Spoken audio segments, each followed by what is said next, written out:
When we are born, our first experience is the touch of a human hand.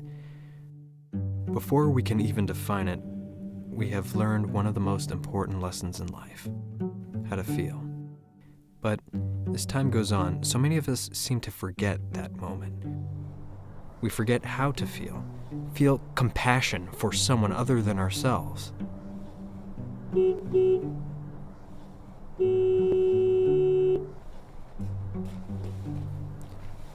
Daniel and I have always been neighbors. In fact, we even used to be friends. But that was in another lifetime, where a shy hello, cookies, and trips to space were enough to please.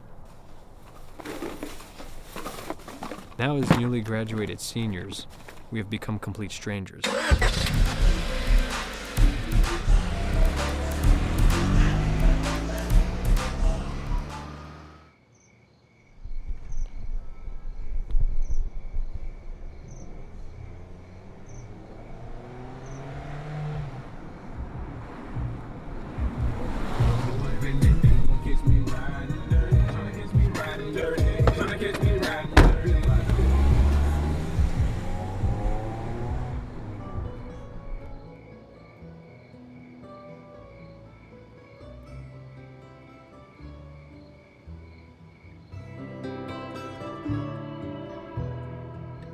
Everyone thought Daniel was a little crazy, but I think I would be too with a mom like his.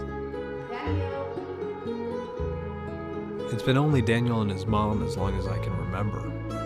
One time when we were 6, he and I pitched a tent in my yard and spent the entire afternoon playing astronauts. We didn't realize when the sun went down. Daniel and I were circling Mars when we heard shouts coming from outside. I still remember the terrified look on his face when his mom finally dragged him home. Daniel!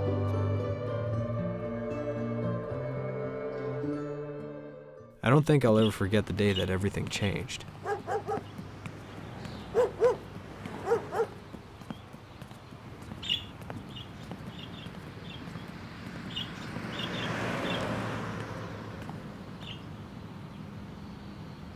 I always followed, and didn't know why.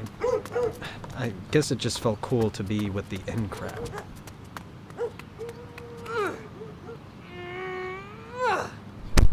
I have to admit, I was impressed.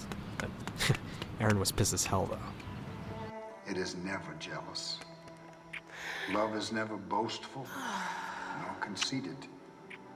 It is never rude or selfish. It does not take offense, and is not resentful. Love takes no pleasure in other people's sins, but delights in the truth. Hey, guys. It is always ready to excuse, to trust, to hope, and to endure whatever comes.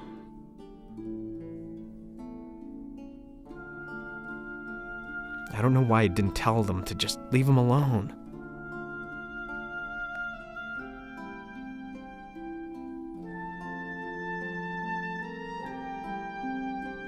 I didn't know what to say. I don't think anyone did. All we could do was stare.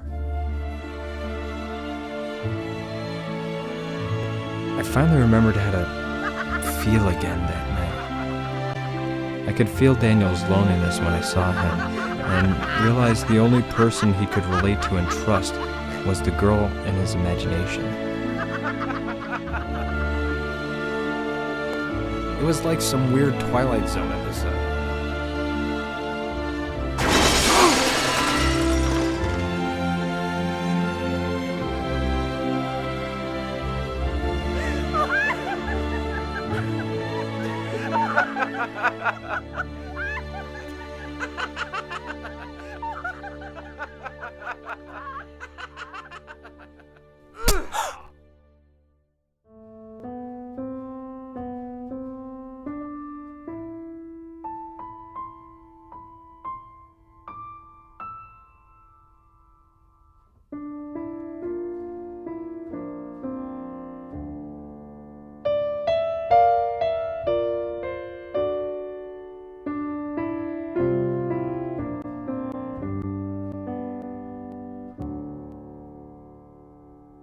I went the next day to apologize.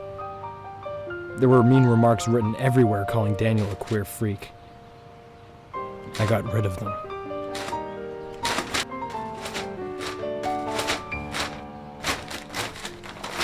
The guilt ate at me as I went every day for the next month. But no matter what time of day or how long I waited, nobody answered.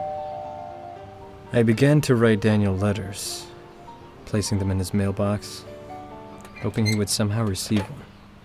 But as the weeks wore on, the stack only grew. I went off to college at the end of that summer without a word about Daniel for 15 years.